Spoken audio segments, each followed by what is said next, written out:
Saddam Hussein started using Scuds, and he was launching Scuds. The real threat was he was launching them into Israel. Holy shit. We're going to go shoot some Scuds. Right there is a Scud tail launcher, like right in front of me. Oh, shit. And I broke it off. As it turns out, that picture in my FLIR, which is an infrared sensor, ends up on the SOCOM calendar a few years later. I have a picture of it, and you can see the minigun rounds in the dirt. They're little black dots. I hit the trigger, nothing. Lance, it's one switch. Throw it. What happened is Saddam Hussein started using Scuds, and he was launching Scuds. The real threat was he was launching them into Israel. And the concern was if the Israelis join the fight in retaliation, the coalition's going to fall apart. Because the coalition, I mean, we're basing out of Saudi Arabia. So, at the time, the Saudis today are much more willing to sign the Abraham Accords and reach some sort of peaceful arrangement with the Israelis. But back then, it wasn't there yet, right? And that was the concern. I mean, our whole freaking force is based in Saudi Arabia. And if the Israelis get involved and this thing unravels, what the hell's going to happen? So this becomes a major concern that these Scud missiles are, and that's why he was doing it. He wanted to draw the Israelis into the fight. So Delta's mission was neutralize the Scuds in Western Iraq. And we were putting them in on the ground. And I'm flying a DAP at this point, attack version of the Black Hawk. The Chinooks are doing the infills because they need to bring their vehicles in. There's too much that needs to go in for a Black Hawk to carry. So we're escorting the Chinooks, and we did several missions. It was cool. I mean, we put them in. We're in these attack helicopters, so we're orbiting, providing security, making sure there's nobody around while they offload the vehicles and get loaded up and go find their hide site. And on one night, I have an operational SATCOM radio, so I can talk to the jock. These missions were long range. We were flying long ways into Western Iraq. And Colonel Brown at the time, Doug Brown, is talking directly to me, and he's telling me that they have a new mission for us, but we're in this orbit, and I'm getting like half of his transmission. And I wasn't the lead, but I had the working SATCOM. So I called the other bird and I said, hey, we're getting a mission change. Let me take the lead because I'm getting all the information. Roger. So I'm writing this shit down, this coordinate. And then he's saying something at the end, and I don't know what he's saying. And I said, can you spell that phonetically? And he's Sierra, Charlie, Uniform, Delta. And when he got to Uniform, I'm like, holy shit, we're going to go shoot some Scuds. And Cliff Walcott, who's back in the jock, he's on the other team that's not flying that night. He must have been so pissed because it was his idea to arm this thing, right? And the first time it's going to get used in combat, he's not there. And I don't blame him. I would have been pissed too. But I'm like, sorry, it's like, so I put the coordinates in and we're flying out through the desert. The Chinooks have finished their mission. They're heading back. We go up over this power line. It's probably 200 feet tall.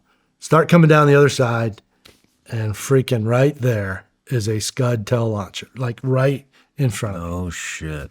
And I'm like, weapons armed, rolled in, minigun on it, and I'm too close to shoot rockets. It's one of the phenomena that, we learned enough about aerial gunnery to be familiar with. It's called target fixation. You're diving at this target and you want to hit it more than anything in the world, right? But you got to remember, at some point, you got to break it off because you'll fly right into the freaking target if you don't. And again, you're going to mush through probably a little bit. So you got to be disciplined. And, adrenaline is flowing like crazy here. And this is a big deal, and somehow had enough situational awareness to realize I'm too close to shoot rockets. And I broke it off. As it turns out, that picture in my FLIR, which is an infrared sensor, ends up on the SOCOM calendar a few years later. I have a picture of it that I uploaded. And you can see the minigun rounds in the dirt. They're little black dots. And the picture has the crosshairs of the FLIR dead center on the Scud. And then and basically what's happening is when I first started shooting, the rounds are low and left. So I'm walking them in to the target. And the way it would normally work is, okay, once the miniguns are on the target, you might have to do a nose adjustment because rocket ballistics are different than minigun ballistics. And you learn that through training, nose up, nose down, depending on where you are. But in this case, I'm too close for rockets, so I don't shoot them. But you can see the miniguns running are closing in on the target, and then some of them start to hit the target, and then I break off. I think we're at 62 feet is what it shows on the image, which is not very high over the desert. And I gotta see this picture. Yeah, it's pretty cool. It's a pretty cool photo. And I mean, if you look at this picture and you think about you encounter this in the dark in the middle of the night in the desert, that's a Scud. I mean, there's no question. The road wheels are hot. It's got thermal characteristics of a real, it's not a balloon, I can tell you that. So we come around, line up again. Now I'm ready, right? We know exactly where it is. We're going to shoot rockets at this sumbitch this time. I come around, line up. My co-pilot, Lance Hill, who was killed in a crash later on, arms the gun. I hit the trigger, nothing. Lance, it's one fucking switch. Throw it. And he says, you're armed. So I look down. All right, I'm armed. My first instinct was Lance fucked up, right? But I was armed. Hit the button again, nothing. What? Tried the rocket button, nothing. Come around. Let's try it again. Go to safe. Go back to arm. Nothing. Meanwhile, Chalk 2 is... I'm doing rockets and mini, and really sharp guy, but not as good a shot as me. I mean, he just wasn't, and never blows the thing up. I'm so pissed. So we break off, and I said, look, we got a gun problem. We're gonna go figure this out. We're actually pulling control heads out of the aircraft in flight, and loosening and retightening the cannon plugs on the back, because all I can figure is there's just a loose connection. Pull it, reconnect, put the freaking box back in, roll back around, come back in, nothing. I was livid. Right? And the other guy now is technically lead because he was lead to begin with. So he says, hey, we've been here a long time. We got to get out of here. Son of a bitch. So here's the other regret. Kind of like in Panama, I wanted to just hover up and record this thing all around, basically slow hovering, getting amazing video of the whole thing. And same thing, it was a discussion. No, we need to get out of here. We've been here too long, and we didn't do it. Now we had great imagery of it. You'll see the picture, and it's pretty obvious what it is. But we fly south. Next day, crew chiefs go out, avionics goes out, testing the bird. Everything looks okay. Well, I don't believe you. I want to go shoot this. So we load it up, go out into this place in the desert. Everything works fine. All right. I don't know what changed overnight. They didn't do anything. Park it. Wait a night, because that's not our night to fly. That's going to be the other team's night. Next night we go out. We had a fire mission. Same freaking thing. No way. Same thing. It won't shoot. This time I was so pissed, I actually said, I'm going to crash this fucking aircraft in the desert. I mean, that's how upset I was.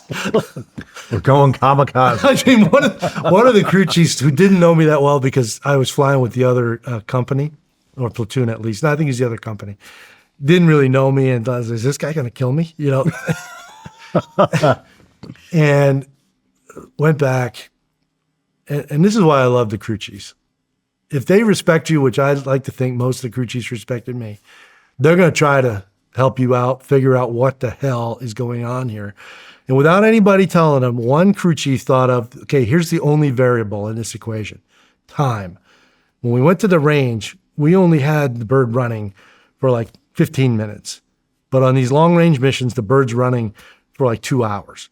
I want to put power to the aircraft for 2 hours and see if anything happens. And sure enough, a component in the freaking gun control box, powered up for a long period of time, was overheating and failing. And then it would cool off and it would work. And I don't know what electronic component that is, if it's a resistor, a diode, or what the hell it is. So they went to freaking Radio Shack in Saudi Arabia. It's not really a Radio Shack, but a place like that. Bought a new component, came back, put it in, fixed the problem. No way. And then the war's over. I never got to shoot again. Damn. But I did fire miniguns on a Scud. And it was the first rounds in anger of the defensive arm penetrator. Well, that's pretty badass So in itself. I got that to say. My last ordnance, by the way, that I did drop was a piss bottle I threw out of the aircraft before we crossed the border. At a Scud? Yeah. Before we crossed the border. So anyway, that's my my life leading up to Somalia. And this is peacetime army, you know. Yeah. In a 5-year period. Just Pretty cool. crazy. You know, if you think about it, overwater combat, jungle combat, desert combat, and now urban combat in Somalia. Yeah. I want one more war story because, again, back to the you could be on the wall in a second. Again, me and Donovan flying. We're again, this is a new aircraft, so we're developing task condition standards for various things that we do with it, so that there will be something to evaluate people by in the future when the pilots come. And we did various things like, you know, simulate. You just got taken off a C5. You got to put the aircraft back together, put all the weapons on, load them up, and shoot as fast as you can. Click. How long did that take? Okay, let's put a little fudge factor on there. Margin for error, let's just say it's 40 minutes. I don't remember what it was.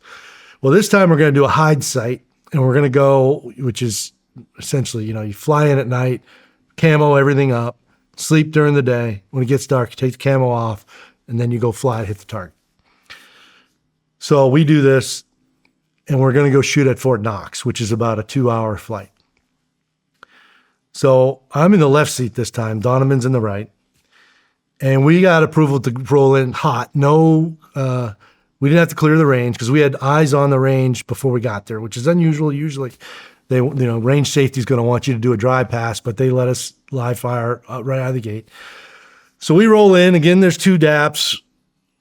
We're about to shoot. I'm flying. I pull the minigun trigger. And these freaking miniguns, the tracers are doing this in front of the aircraft. And I'm like, as soon as I saw it, I let off. I never even got close to shooting rockets. And I said, that's the worst bore sight I've ever seen in my life, because you have this little device that you set an aim point like on a hangar door out in front, and then because these weapons come on and off, right? Mm-hmm. And rocket pods, and you have to adjust them to where they're going to point at least close to what you're trying to shoot at. It's not an exact science, at least it wasn't then, but this is way out of range here. And Donovan comes on there again. We're on night vision goggles. He says in his typical deadpan Donovan Briley way, Mike, we got a problem. And I'm like, what's up? And I start to feel something in my eyes, and he puts his finger light up. So a finger light is just this little green LED light that we have, so you can read stuff in the cockpit under your goggles and still, maintain light discipline. And he puts it up there, and there's bullet holes all through his cockpit. So the minigun, the bolt that's supposed to keep it from turning left and right, fell out on the way up. And when I pulled the trigger, holy shit. You would think the gun's going to go this way because of the wind, but the barrel rotation caused it to go in. And we have these armor panels on the side of the cockpit, and we always put them forward because you just don't know. You're going to have some kind of weapon malfunction. Shit's going to go flying and take you out. So he had his armor panel forward. I think the gun hit the armor panel and stopped, but it went in enough where bullet holes all through the cockpit, through his windshield. I mean, there's probably 10 bullet holes through the windshield. Missed his knee by like 2 inches. No matter where you're watching Shawn Ryan Show from, if you get anything out of this, please like, comment, subscribe, and most importantly, share this everywhere you possibly can. And if you're feeling extra generous, please leave us a review on Apple and Spotify podcasts.